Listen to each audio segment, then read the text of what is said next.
Hi friends, welcome to the channel. So ఈరోజు episode వచ్చేసి Naruto షిప్డన్ episode number 44 ఇంకా 45. వీడియోలోకి వెళ్లే ముందు నిన్నటి ఎపిసోడ్ని ఒకసారి రీక్యాప్ చేసేద్దాం. హాఫ్ నైన్ టైల్ బీచ్ లాగా మారిన నరుటోని ఒరోచిమారు అటాక్ చేస్తాడు. వీళ్ళ ఫైట్ ఇంటెన్స్కి మారిపోతుంది. Naruto half nine tail beast లా మారటం చూసేసి యామాటో ఇప్పుడు కూడా వదిలేస్తే వీడు పూర్తిగా కంట్రోల్ తప్పి చచ్చిపోతాడు. సో వీడిని కాపాడాలి అని చెప్పేసి యామాటో ఆ బీచ్ నుంచి ఎక్స్ట్రాక్ట్ చేయడం మొదలు పెడతాడు. చాలాసేపు ఫైట్ చేసిన ఒరోచిమారు అలసిపోయి కింద పడితే ఎప్పటి నుంచో టైం కోసం వెయిట్ చేస్తున్న సాయ్ దగ్గరికి వెళ్ళి, బాబాయ్ ఒరోచిమారు, మా పెద్ద బాబాయ్ నీకు ఈ స్క్రోల్ ఇచ్చి చదువుకోమని చెప్పాడు, చదువుకొని చెప్తే నేను వెళ్ళిపోతా అని చెప్తే, అరే తమ్ముడు ముందు మర్యాద నేర్చుకోవాలి నువ్వు అని చెప్పేసి వాడి మీదకి నైఫ్ నిసిరేస్తాడు. ఆ నైఫ్కి సాయి కింద పడిపోతాడు. సో ఇది నిన్నటి ఎపిసోడ్. ఇక ఈరోజు మన ఎపిసోడ్ని స్టార్ట్ చేసేద్దాం. వీడియోలోకి వెళ్ళే ముందు ఒక చిన్న మాట, మీరు మా ఛానల్ని కొత్తగా విజిట్ చేసినట్టయితే ఖచ్చితంగా సబ్స్క్రైబ్ చేసుకోండి, ఇంకా బెల్ ఐకాన్ ట్యాప్ చేసుకోండి. న్యూ వీడియోస్ ఏమైనా రిలీజ్ అయితే మీకు నోటిఫికేషన్ వస్తుంది. సో సబ్స్క్రైబ్ చేసుకోవడం మర్చిపోమాకండి గ్యాంగ్. ఇక మన ఎపిసోడ్ స్టార్ట్ చేసేద్దాం. బామ్ లగా దేంగే అదే హమ్ బామ్ లగా దేంగే. ఇక యామాటో ఫైనల్ గా నరుటోని ఆ బీచ్ నుంచి ఎక్స్ట్రాక్ట్ చేస్తాడు. ఇది మొత్తం సాకురా చూసి, యామాటో సెన్సే నాకు కూడా ఆ జుట్సుని నేర్పించొచ్చుగా అని అడిగితే, అమ్మ సాకురా, ఇది ఎవరు పడితే వాళ్ళు నేర్చుకునేది కాదు, ఎవరు పడితే వాళ్ళు నేర్చుకుంటే దానితో స్పెషల్ ఏముండదు, అర్థమైందా? ప్రతిదానికి నాకు నేర్పి అని సుల్లుగారమ్మకు అని చెప్పేసి యామాటో చెప్తే, ఇక ఫైనల్ గా నువ్వు చేయాల్సిన పని నువ్వు చేయి.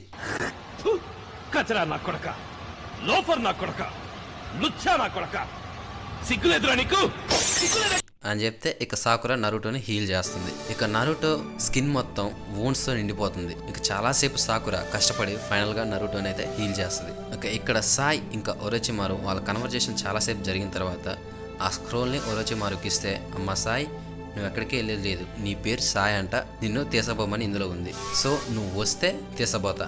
కబూటో ఇంకా ఒరోచిమారుతో పాటు వెళ్ళిపోతాడు. ఇక ఇది మొత్తం చూస్తున్న యమాటో క్లోన్, యమాటో ఇక్కడ వీళ్ళు సాయిని తీసుకుని వెళ్ళిపోతున్నారు, సో నేను కూడా వీళ్ళ వెనకే వెళ్తున్నా, మీరు లేట్ చేయకుండా నాతో పాటు రండి అని చెప్పేసి వెళ్ళిపోతుంది. ఇక యమాటో వీళ్ళకి జరిగింది చెప్తే వీళ్ళు ఆ ప్లేస్కి వస్తారు. ఆ ప్లేస్ కాడ సాయి వస్తువులన్నీ కింద పడిపోయి ఉంటాయి. తనకెంతో ప్రీషియస్ అని చెప్పిన బుక్ను కూడా ఆ ఎదవ అక్కనే పడేసిపోతాడు. ఇది చూసిన మన సిబిఐ సాకురా, సాయికి ఈ బుక్ ఎంతో ప్రీషియస్ అని చెప్పిండు, సో ఇది కింద పడిందంటే వాడు ఖచ్చితంగా వాడిని ఫోర్స్ చేసి తీసబోయి ఉంటారు అని అంటే, అయ్యో రామా, నాకు ఐడియా తక్కువ లేదండి. What an intelligent boy, so sweet. అసలు ఇలాంటి ఐడియాలు ఎలా వస్తాయండి మీకు? నరుటో ఆ సాయిగడి మీద నాకు ఫస్ట్ నుంచి డౌట్ ఉంది, వాడు సస్పీషియస్గానే ఉన్నాడు, కానీ మీరే నా మాట వినలేదు. ఇక సాకురా ఇది మొత్తం విని తన సిబిఐ రేంజ్ బుర్ర ఉపయోగించి ఆ సాయి వాడి సొంత మిషన్ మీద వచ్చి మనల్ని వాడుకున్నా అనుకుంటా, వాడు ఆ డాన్జో మిషన్ మీదనే వచ్చి ఉంటాడు అని అంటే యమాటో సునాడే చెప్పింది గుర్తు తెచ్చుకుంటాడు. ఇక సాకురా, యమాటో సెన్సే మీకు డాన్జో తెలుసా అని అడిగితే యమాటో, డాన్జో లీఫ్ విలేజ్ థర్డ్ హోకాగే అయినా వాళ్ళ తమ్ముడు, డాన్జో కూడా లీఫ్ విలేజ్ హోకాగే ప్లేస్ కోసం ఫైట్ చేస్తే వాడి బ్యాడ్ ఇంటెన్షన్స్ వల్ల వాడికి ఆ ప్లేస్ లేదు. ఇక అప్పటి నుంచి లీఫ్ విలేజ్ మీద పగ తెచ్చుకున్నాడు. ఇక ఫైనల్ గా ఇప్పుడు ప్రెసెంట్ గా లీఫ్ విలేజ్ ని డిస్ట్రాయ్ చేయడం కోసం తిరిగి వచ్చిండు. వాడికి లేడీ సునాడే అన్న లీఫ్ విలేజ్ అన్న నచ్చదు, ఎందుకంటే వీళ్ళంతా థర్డ్ హోకాగే ప్రిన్సిపల్ మీద రన్ అవుతున్నారు కాబట్టి. డాన్జో గాడు ఆ లీఫ్ విలేజ్ మొత్తాన్ని నాశనం చేసి వాడి సొంతంగా కొత్త షినోబీస్ని కొత్త ప్రిన్సిపల్స్ని పెట్టేసి మొత్తం నాకుదామని చూస్తుండు. సో కాబట్టి ఇప్పుడు మనం వెనక వెళ్ళి ఆ సాయిని ఎలిమినేట్ చేస్తే ఇప్పుడు మనం లీఫ్ విలేజ్ని దాదాపు కాపాడొచ్చు. దీనికోసం వాడు ఒరోచిమారుతో కలిసి ప్లాన్ వేస్తే ఖచ్చితంగా సక్సెస్ అయిద్దని చెప్పేసి ఆ నక్కబుద్ధుడు ఈ ప్లాన్ వేసి ఉంటాడు. ఇక ఇది ఫైనల్గా ఇది మొత్తం విని నరుటో సాకురా, తగలబెట్టండి సార్ నిరంజన్ గారు, ఎందుకండి అంటేనేమో అందరికీ కోపం వస్తుంది, అందరూ హర్ట్ అయిపోతారు. ఇక యమాటో వీళ్ళతోటి ఇక మనం లేట్ చేయొద్దు, ఇక్కడ నుంచి వెళ్ళిపోవాలి, సో వెళ్దాం పదండి అని అంటే నరుటో కల్దిరికి కింద పడిపోతాడు. సాకురా నరుటోని పట్టుకుని, యమాటో సెన్సే కాపాడదాం రా అని అంటే యమాటో, నాకు కల్దిరినాయి, నాకు చేతగాట్లే అని కూర్చుంటే మిషన్ ఫెయిల్ అయితే, సో ఇక్కడ నుంచి వెళ్ళిపోవాలి అని అంటే, మా కకాష్ సెన్సే ఇలా అండు అని సాకురా అంటుంది. సాకురా, నోర్మి, నేను కకాష్ సెన్సే కూడా పనిచేశాం, కానీ మనుషులంతా ఒక్కలక్కే ఉండరు కదా, సో వెళ్దాం పదా అని అంటాడు.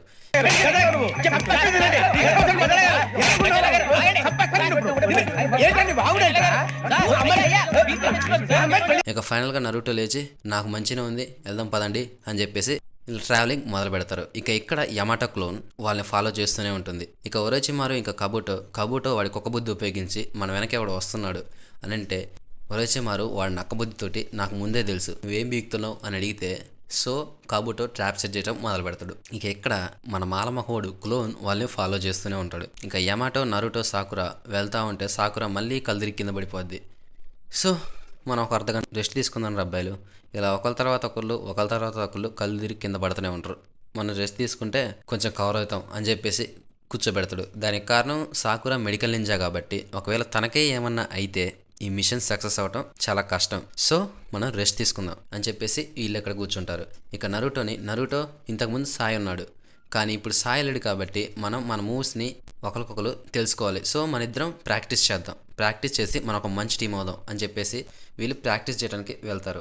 సాకురా ఇక్కడ కింద కూర్చోడానికి కారణం నరుటోని కాపాడటం కోసం పెద్ద హీరోయిన్లా ఫీల్ అయ్యి దగ్గరికి వెళ్ళింది కదా. ఆ టైంలో నైన్టైల్ ఫాక్స్ తన టైల్తో కొట్టడం వల్ల ఆ విషయం చేతికి పాకుద్ది. దాన్ని ఎంత హీల్ చేసినా హీల్ అవ్వదు. ఇక ఆ నొప్పిని భరించడమే సాకురా. అది సాకురా కూడా అర్థమవుతుంది. ఇక నరుటో అది ఎలా జరిగింది అని అడిగితే ఆకాశం కరుణించింది, 3 drops వాటర్ లీక్ చేసింది మా. యమాటో వీళ్ళు ప్రాక్టీస్ చేస్తుంటే సాకురాకు తెలియకుండా నరుటో సాకురాని హిట్ చేసింది నువ్వే, తనకు అలా కావడానికి కారణం నువ్వే అని చెప్పేసి నరుటోకి చెప్తాడు. ఇక నరుటో తనకు అలా కావడానికి నీరు కారణం. ఇక ఇక్కడ కాబుటో ఒరోచిమారు బాబాయ్, మనం మెడికల్ ఎక్స్పెరిమెంట్స్ కోసం ఎవడెవడనో వెతుకుతాం, ఎవడెవడనో తీసుకొస్తాం. ఈ తిక్కలోడు చిట్టి రోబో గాన్ని వాడుకుంటే, చిట్టి రోబో అంటే సాయి అనమాట, ఈ తిక్కలోని వాడుకుంటే మనకు సెట్ అవుతాడు కదా. ఈ వాడిని పడితే వాడిని అవసరం లేదు. వీడినైతే డాన్జో కూడా సపోర్ట్ చేస్తాడు. వీడికి మైండ్ కూడా పని చేయట్లే, ఏటంటే అటు వస్తున్నాడు అంటే. అదంతా అప్పుడండి, ఇప్పుడు నేను మారిపోయానండి.